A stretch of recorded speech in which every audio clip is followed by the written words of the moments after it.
on those two platforms. So you're welcome to drop your comments there as you watch. Let's begin with this story on the third page of the Daily Trust newspaper. And the story reads 50% tariff hike. Labour threatens telecom masts shutdown. Yes. The in truth, very few people are comfortable with the increase that you have in the cost tariff prices. Very few people are comfortable with it. Maybe just the companies themselves. But the truth is that it is inevitable. I think that is very, very clear to anybody who has. And also, it is good that, in principle, that the NLC is intervening supposedly on behalf of the masses. But I hope the NLC know that they have to be very careful that telecoms is extremely sensitive. It's extremely sensitive, so that in cases where you now blow hot and huff and puff and say you're going to, you're threatening telephone masts and so on and so forth. It is important that, I don't know the numbers, but I know that a large number of telecom services are business and economy related. Telecom services are not confined to your SMS and your telephone call. You know, the telecom services include, that's what holds the banks together. If you compromise the mast and you compromise the telecoms and the cables, everything is going to shut down, including your defense systems. So they should treat this thing with the sense of responsibility that it deserves. I understand the sentiments about high telecom prices, but the NIC did do that when the prices of food went up, which is even more vital to human existence. Telecoms, you can manage somehow your usage and so on and so forth. The world is not going to come to an end. You know, you can manage that. They should be talking to the companies to design little packages that can make life more bearable for their subscribers. But I don't think Ajero should be threatening specifically. The story says, it says that Labour threatens telecom masts shut down. Don't touch those masts, Mr. Ajero. Don't touch those masts. Indeed, some people have said here that they could be joking with something called treason. Telecoms are vital to the nation. Like I said, your banking system, your defense systems, name it, your air control systems, and so on and so forth, all depend on telecoms. So he shouldn't just think at the back of his mind that it's subscribers and so forth only. I think what the Labour should do is continue to dialogue reasonably with the companies, see what packages can be offered to make life a bit more bearable in that area. But increase, there will be. Increase, there is. But we would like to appeal to the telecoms companies, in truth, to look at some certain areas that they can intervene, give priority as students' areas, as schools. What can you do? These are the things that Labour should be discussing, and they should come out with something concrete, not huffing and puffing. I'm worried about that because, you see, what also happens, and even the way the newspapers carry it, what also happens is that the last thing you want is to push people to take the law into their hands and go on a rampage. Imagine if some of these masts are in neighborhoods. The last time I was in the last office I had in Fadi, there was a mast in our compound. You go compromise that your guess is as good as mine. So let the NLC be careful. They want to be seen to be fighting on behalf of the people. I don't have a problem with that. But it's good that they have a total view of what is called telecoms and what these things do. All right. Let's go take a look at this next story. It's in the Punch newspaper, by the way. DG seeks compulsory recruitment of first-class graduates into DSS. Compulsory. It's funny that some people equate the DSS with the police or the army or the navy or the air. The DSS holds this country. I've interacted with them, I interact with them. The DSS really and truly has a lot of people at the back end of high intellect. You'll be surprised, of high intellect. And therefore, I'm not surprised because the current DG I hear is a professional from within the service. The DSS has been politicized, just like all our institutions. But he is from within and is calling for a policy mandating the recruitment of first-class graduates into intelligence agency. I think what is done in some Western countries is if you have a first class from Oxford, whatever, you are recruited. You are recruited. And when we say recruited, we don't mean you'll be a gun-toting DSS person. People don't understand, that the DSS is not about guns, people with masks and so on. Those are the lower-end operatives. But the DSS holds the country and depends and relies on high-level intellectuals. And the DG, current DG, Mr. Oluwatosin Ajayi, made this call while delivering the 2025 Distinguished Personality Lecture at the Center for Peace and Strategic Studies in Ilorin. He emphasized the need for a paradigm shift in recruitment and staffing within the security agencies to ensure only the best minds are elite. I think that the recruitment process had been compromised over time because it had been politicized. You have had people from the outside, people from outside outside the system being brought to head the DSS, and I think that could jolly well have been avoided. Like when you want to appoint an NSA doesn't need to have a military background. We tend to make the NSA of the United States one time was Condoleezza Rice. I think before that time she was some kind of lecturer. That's a cover. But it's a high intellectual job. And like I say, NSCs are never seen. They're not supposed to be seen or heard. But what we have today is a different thing altogether. The DG argues that that recruiting top academic performers into the DSS should be a compulsory national policy, similar to what happens in Israel. He stressed the need for a shift in public perception, noting that many Nigerians view security agencies as adversary rather than allies, but you can't blame us. The DSS in the past have gotten involved in so many things it didn't need to. They have served the whims and caprices of people who really. Just yesterday, what's this major street? I just said, I looked to my left. One dark car was parked there. It had all tinted, and it had these 4 masked men. This was 12 noon, carrying heavy duty weapons. I didn't even stop to see more bed down on it. Because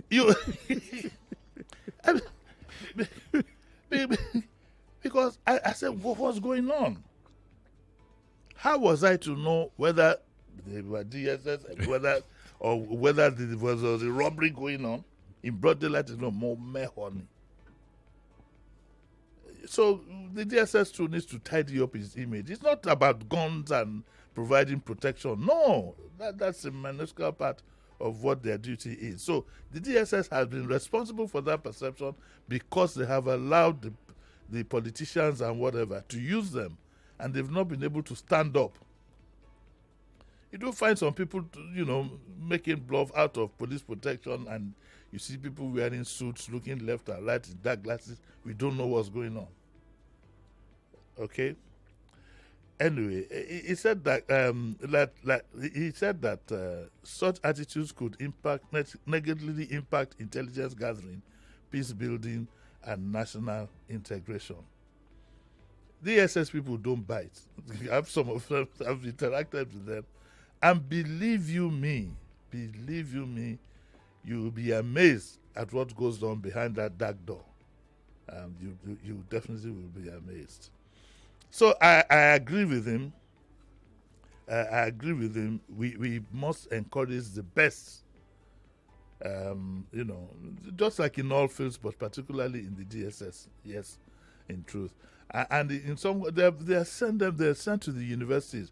That you're a DSS operative doesn't mean sometimes you could be an operative that is lying low. When it's time to activate you, you'll be properly activated at that time. Yep. So if you get an invitation from the DSS to join them, please don't hesitate.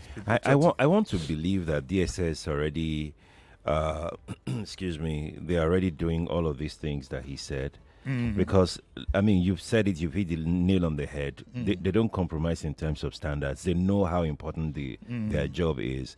I want to believe that they already recruit the best of the best of the best. I think the problem is for the GG to come out and say is over time they've been politicized. Exactly. I'm sure that interference maybe what you has have eaten now deep into it. is the son of this and Exactly. the daughter of that, and the same problem you have with the central bank. Except the place is loaded with the sons and daughters of influential people. Same problem you have. Same problem you have with the customs. All those are the juice.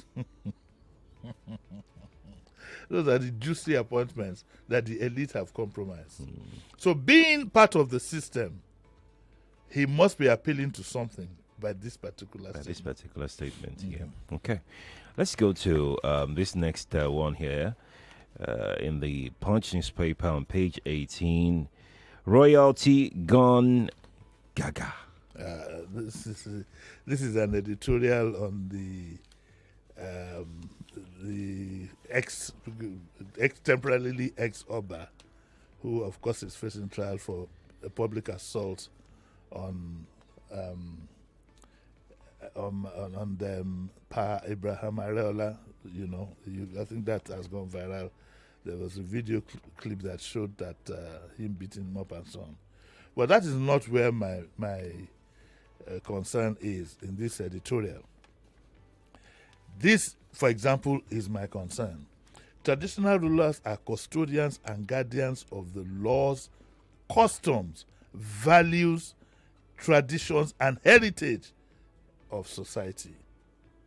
The throne is therefore for men of nobility who exude character and decency.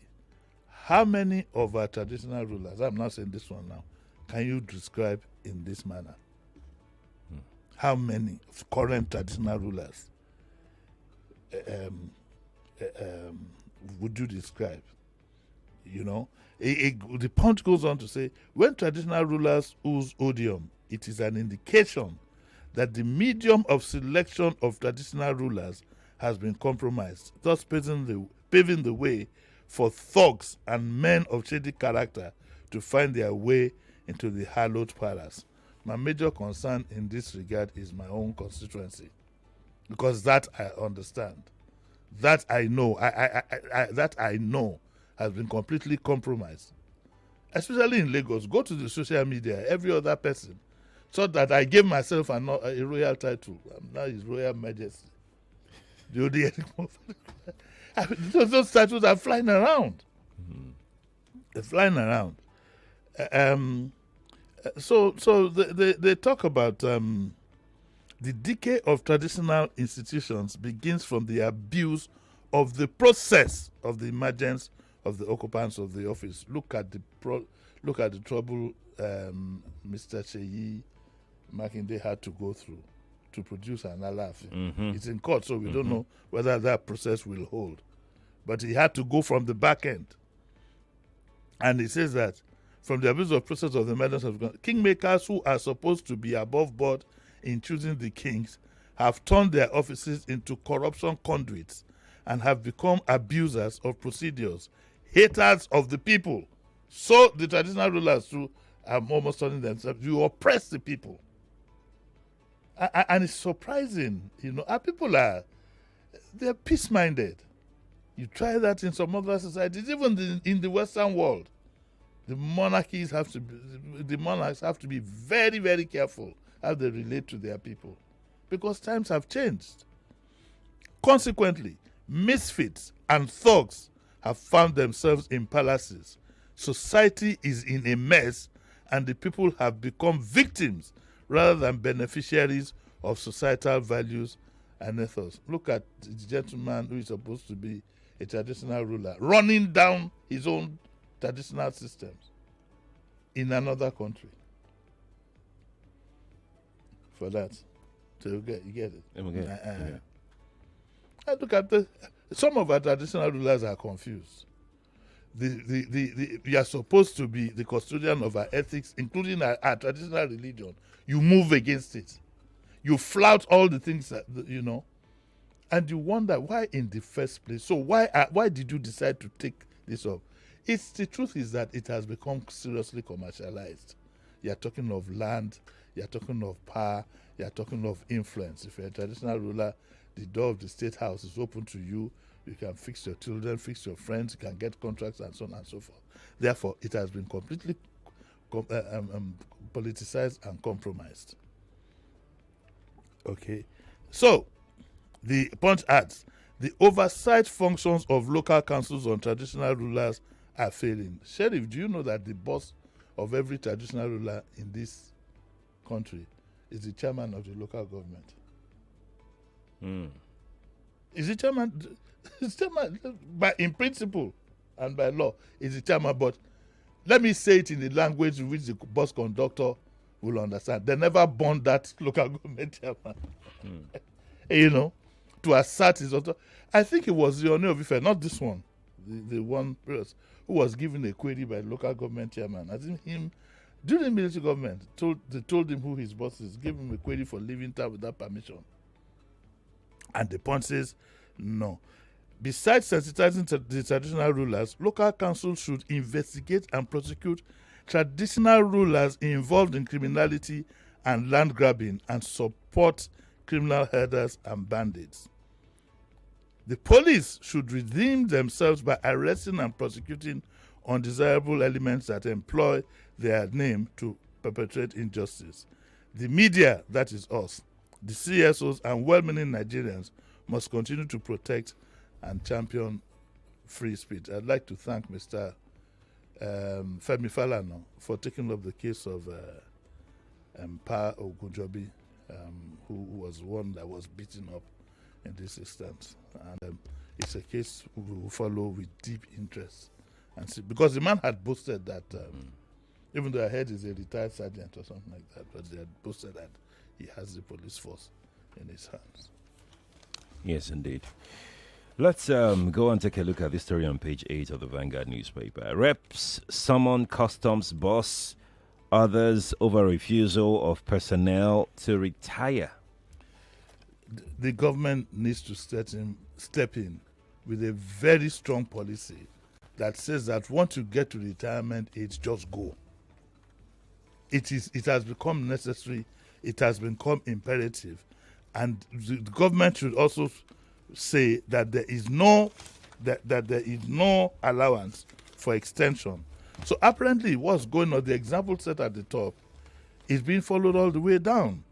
The story says that the House of Reps has summoned the Controller General of Customs to appear before it to answer a petition over the refusal of some top officials of the agency to leave service. We've been there for 35 years and every year or two. I just like to. And I wonder the system that says you're supposed to retire. The accountant in the system is supposed to, HR, whatever they call themselves, are supposed to rule you out of salary, rule you out of anything. But here we hear some people are staying put. There's some agency had petitioned the House saying that some assistant controllers and controllers were due for retirement but refused to leave service. How could that happen? I think somebody should bring this to the attention of the president, and the instruction must be very, very clear. Very, very clear. So we have in the police and now we have in the customs. Who knows where else we have these things? What you should do is prepare for your retirement, for God's sake. And everybody should know that there is a limit to, if you've been enjoying that place, there's a limit. You will have to stop one day.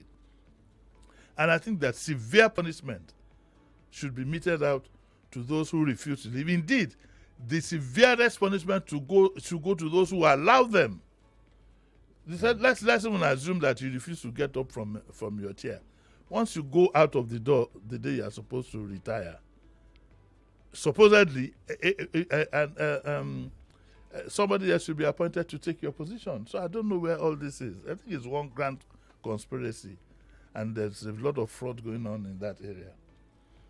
But the government will have to start by example, and the first example is the gentleman whose tenure you extended by 4 years. Once you open that door, it becomes a door for everybody to want to go out of or from. Is it of or from? Off. Are you sure? I'm not sure. To go out of to go out from. Correct me now. Yeah. Let's just go on. What the taboo? Correct me. Let's just go on. Off from. Okay, so we're going to move on from off from. Let's go and take this story in the Vanguard newspaper. As IBEDC restores power to UCH, patients didn't bring generators, CMD. This is what, God bless my mom, Ayoka. This is what you call campaign after election. The most important thing is that IBEDC has restored power to UCH, and thankfully. Whether some patients brought generators or not, the CMD should leave us out of that. Just assure us. And I've also, the story here also says that some solar substitutes, solar energy has been installed from strategic areas, ICU, and so on and so forth. Moving forward, I think the federal government should quickly bring out some emergency funds and put these solar powers in some very important institutions in the country, hospitals being number one. Yes, many have died on the operating table due to power. Light goes, the generator doesn't come on, and so on and so forth.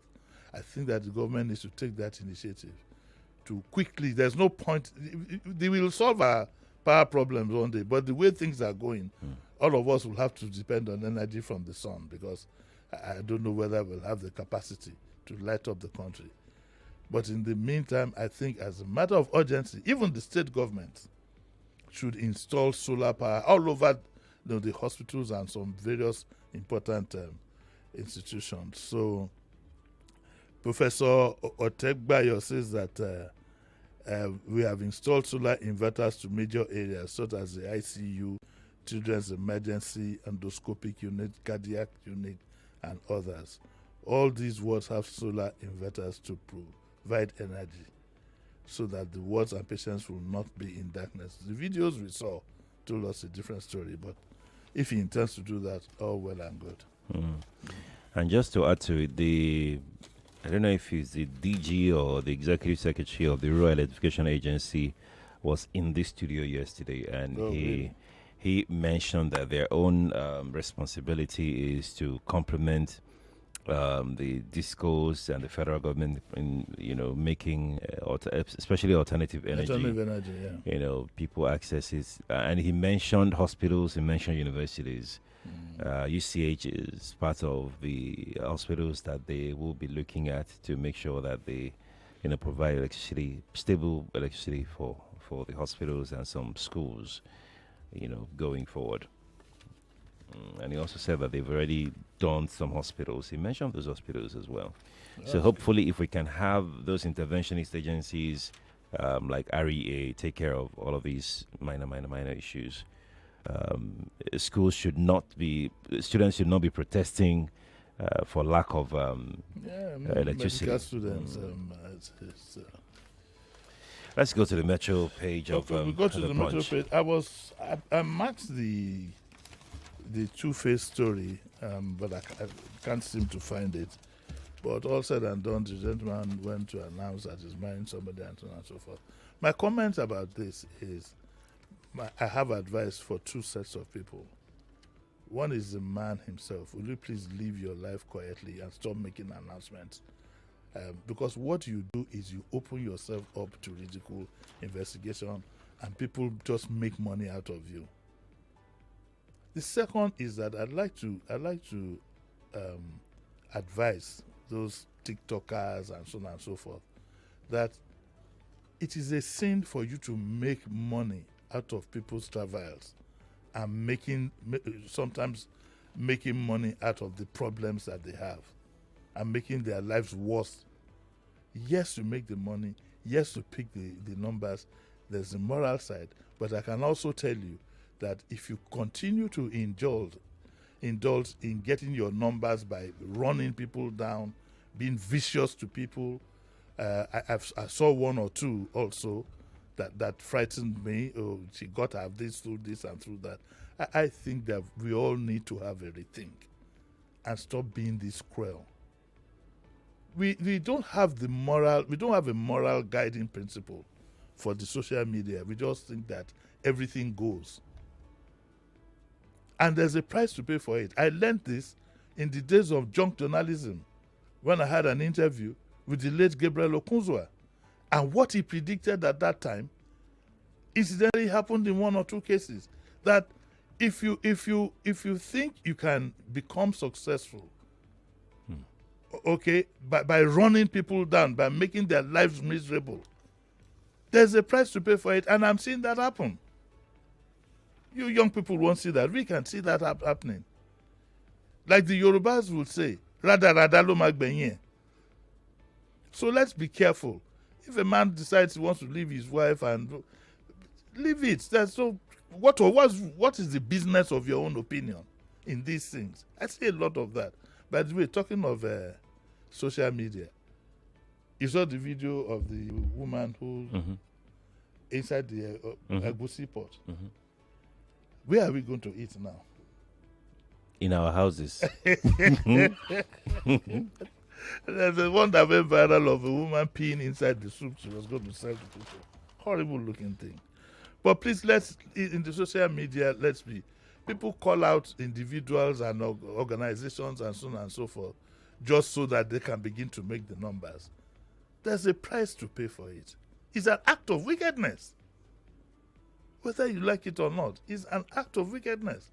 I can understand those who are in public. For example, we will call out a minister, because he's performing a public function. But we're not going to call him out by what he does inside his bedroom. And therefore, all this, the question I ask is that, what have you contributed to the betterment of society by saying a man has done this or has done that, or he's doing this to his wife, the truth of which you will never know? Sheriff, that's the truth of these things. Some people talk authoritatively on things that they don't know about. So please, let's be careful. There's a price to pay for everything we do. Before we go, I'd like you to take our time again. My favorite, Abimbola Adelakun, has a nice column here, a TikToker and lesson for the RCCG. This is related. This story, you should look for it in the Punch. It's related to the young gentleman who, it was said some uncomplimentary things about Pastor Adeboye, and is currently in detention, even though Pastor Adeboye says he has forgiven him. So yes, I want to read this. We have to go now. Thank you so much for coming through, sir. Lagos, thank you for being a part of this. Kofi is next for the Morning Crossfire. Good morning to you.